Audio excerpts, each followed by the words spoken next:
Hello दोस्तों, स्वागत है आपका हमारे चैनल में। 21 जून 1958 के दिन मुंबई में जन्मी रीमा लागू ने बचपन से ही अभिनय का स्वाद चख लिया था। दरअसल उनकी मां मंदाकिनी मशहूर मराठी अभिनेत्री थी। ऐसे में पढ़ाई के दौरान ही रीमा का रुझान अभिनय की ओर होने लगा था।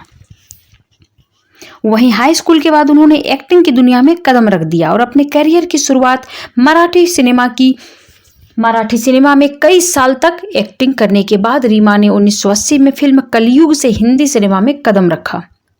आपको यह जानकर हैरानी होगी कि रीमा का असली नाम नयन भड़भड़े था। हालांकि एक्टिंग की दुनिया में पूरी तरह आने से पहले उन्होंने 10 साल तक बैंक में काम किया था। वह जितनी खूबसूरत थी उतना ही खूबसूरत उनका दिल भी था। वह पर्दे पर अभिनय करती तब लगता ही नहीं कि किरदार निभा रही हैं। बात हो रही है रीमा लागू की, जिन्हें मॉडर्न सिनेमा की मां कहा जाता है। किस्मत अचानक करवट लेती है और किसी भी शख्स को ऐसे रास्ते पर ले आती है जिसके बारे में उसने कभी सोचा ही नहीं होता है।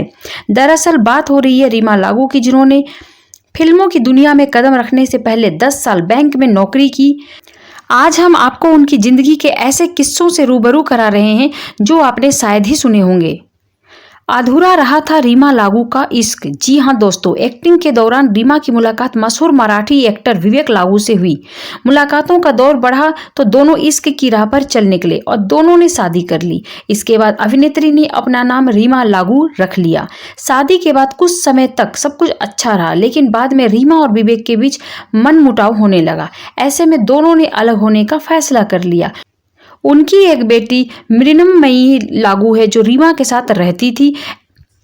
चलिए जानते हैं रीमा लागू कैसे बनी सिनेमा की मां। रीमा पहली बार 1988 में रिलीज हुई फिल्म कयामत से कयामत तक में जूही चावला की मां बनी थी। इसके बाद 1979 में फिल्म मैंने प्यार किया और 1991 में साजन में उन्होंने मां का किरदार निभाया। इन फिल्मों ने रीमा को घर घर में मशहूर कर दिया था। साथ ही यह साबित हो गया था कि मॉडर्न जमाने की मां का किरदार उनसे बेहतर कोई नहीं निभा सकता है। जब अपने ही बेटे को मार दी थी गोली, चलिए इसके बारे में हम डिटेल में बात करते हैं। आमतौर पर रीमा ने खुशनुमा मुस्कान वाली मां के किरदार निभाए, लेकिन संजय दत्त की कमबैक फिल्म वास्तव में उन्होंने मां के रोल को नई ऊंचाइयों तक पहुंचा दिया।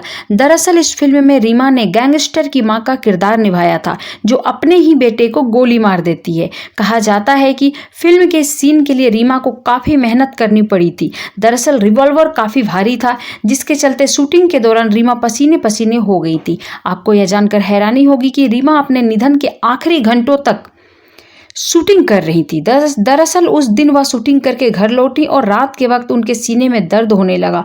वहीं 18 मई 2017 के दिन अस्पताल में उनकी मौत हो गई थी। तो आपने जाना कि कैसे अपने एक फिल्म में सीधी सादी माँ का रोल करते करते वो ऐसे माँ का किरदार निभाई जिसमें उसने अपने ही बेटे को गोली मारी थी। जी हाँ दोस्तों, ये थी रीमा लागू से जुड़ी कुछ ताज़ा तरीन खबरें। अगर आपको अच्छी लगी हो तो प्लीज़ मेरे चैनल को सब्सक्राइब जरूर कर लीजिए। Thank you so much. स्वस्थ रहें, मस्त रहें, हंसते हुए रहें।